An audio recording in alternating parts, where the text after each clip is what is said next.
পদ্মাপাড়ের জেলা রাজবাড়ী মানচিত্রে একসময় ছিল ছোট বড় ৮টি নদ নদী আর অসংখ্য খালবিল। দখলদার দৌরাত্মে সেখানে আজ শুধুই হাহাকার।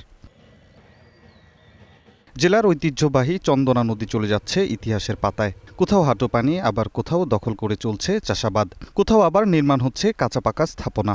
খাল ভরার পরে এই যে সবার জায়গা কয় আমাদের, ও কয় আমার জায়গা, ও কয় আমার জায়গা। দল করে করতে করতে এখন আমাকে নেওয়ার নদীটা মেরে লাগছে। এখানে যেসব বাসাবাড়ি করছে এটা তো ঠিক না। কেবল দখলই নয়, দূষণেও বিপর্যস্ত নদ নদী, জলাশয়। পৌরসভা ও হাটবাজারের বর্জ্য ফেলার কারণে পানির রং যেমন কালচে হয়েছে, তেমনই ছড়িয়ে পড়েছে উৎকট দুর্গন্ধ। এতে হুমকিতে পড়েছে জলজ প্রাণী, এমনকি সেচ কাজেও ব্যবহার করা যাচ্ছে না দূষিত পানি। পৌরসভার একটা নির্ধারিত ডাস্টবিন থাকা সত্ত্বেও এখানে প্রতিনিয়ত এখানে ময়লা আবর্জনা ফেলানো হয়। এটা সরকারি জমি বেদখল হয়ে গেছে, আমরা পুনরায় এর সমাধান চাই। স্থানীয় সংসদ সদস্য জানালেন, বেদখল নদ নদী ও খালবিল পুনরুদ্ধারে নতুন করে কর্মপরিকল্পনা হাতে নেওয়া হয়েছে।